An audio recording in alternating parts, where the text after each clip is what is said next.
মৌসুমী আমের গণ্ডি পেরিয়ে নতুন অর্থনৈতিক সম্ভাবনার পথে এগোচ্ছে চাঁপাইনবাবগঞ্জের শিবগঞ্জ। আধুনিক প্রক্রিয়াজাতকরণে স্থানীয় আম থেকেই তৈরি হচ্ছে মানসম্মত ড্রাই ম্যাঙ্গো। তরুণ উদ্যোক্তা ইসমাইল খান শামীমের হাত ধরে গড়ে উঠেছে নবাবী ম্যাঙ্গো নামের এই কারখানা। আম চাষ, ব্যবসা ও রপ্তানির এক যুগের অভিজ্ঞতা থেকেই শুরু হয় তার এই উদ্যোগ। 2019 সালে থাইল্যান্ড ভ্রমণে গিয়ে আম প্রক্রিয়াজাতকরণ কেন্দ্র এবং বড় পাইকারি বাজার দেখে অনুপ্রাণিত হন তিনি। এরপর দেশে ফিরে শুরু করেন স্থানীয়ভাবে আম সংরক্ষণ ও প্রক্রিয়াজাতকরণের কাজ।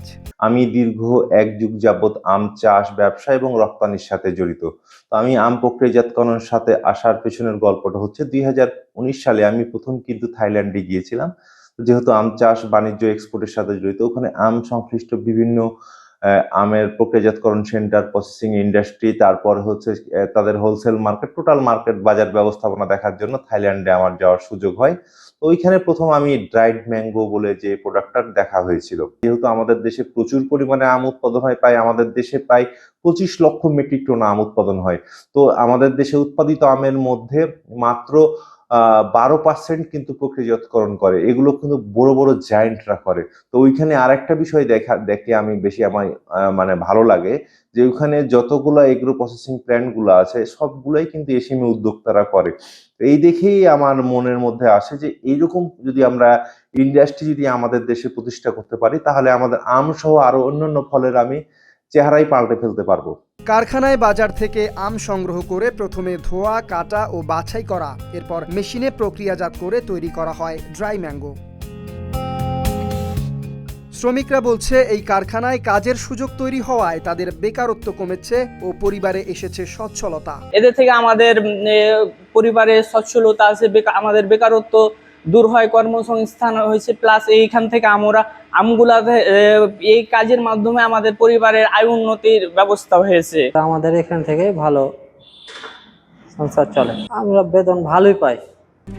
RICL TMX, যুগের পর যুগ স্থাপনা থাকে মজবুত।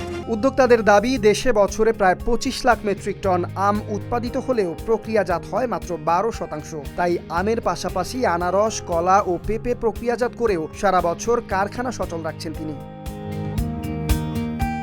এদিকে কৃষি বিভাগ বলছে, দুর্যোগ কিংবা একসঙ্গে আম পেকে যাওয়ায় কৃষকের যে ক্ষতি হয় তা কমাতে প্রক্রিয়াজাতকরণ হতে পারে টেকসই সমাধান। তো এভাবে এখানে আম এখন করা হচ্ছে, এভাবে আমরা পেঁপে আছে, আনারস আছে, কলা সবকিছু করা হচ্ছে এখানে আর কি। এখানে বৃহৎ পরিসরে যেহেতু আমের উৎপাদন হয়, অন্য অর্থে এটা আমের রাজধানী, তো অনেক অংশে এখানে দেখা যায় যে একটা ভালো পার্সেন্টেজ আম বিভিন্ন কারণে প্রাকৃতিক দুর্যোগ থেকে শুরু করে নষ্ট হয়ে যায়। তো এই নষ্ট আমগুলো যেগুলো খাওয়ার উপযোগী থাকে সেগুলোকে সংরক্ষণ করে আমরা যেন প্রক্রিয়াকরণের মাধ্যমে বিভিন্ন ধরনের আমরা ড্রাই ফ্রুট তৈরি করতে পারি। বিশেষ করে আম থেকে আচার, চাটনি, স্পেশালি যদি আমরা বলি যে ড্রাইড ম্যাঙ্গো, যেটা এতে বাংলাদেশে যেমন চাহিদা আছে, এখান থেকে তৈরি করে অনলাইনের মাধ্যমে বাংলাদেশের বিভিন্ন জেলায় কিন্তু এটা পাঠানো হচ্ছে। তো আমাদের আশা থাকবে এটা আমরা বাইরের দেশেও আমরা এটা রপ্তানি করব। ই কমার্সে দেশ জুড়ে বিক্রি হলেও উদ্যোক্তাদের লক্ষ্য এখন বৈশ্বিক বাজার। সহজ শর্তে ঋণ এবং সরকারি পৃষ্ঠপোষকতা পেলে এমন ছোট কারখানাই ভবিষ্যতে বড় কৃষিভিত্তিক শিল্পে রূপ নিতে পারে, আর তাতে নিশ্চিত হতে পারে কৃষকের ন্যায্য মূল্য।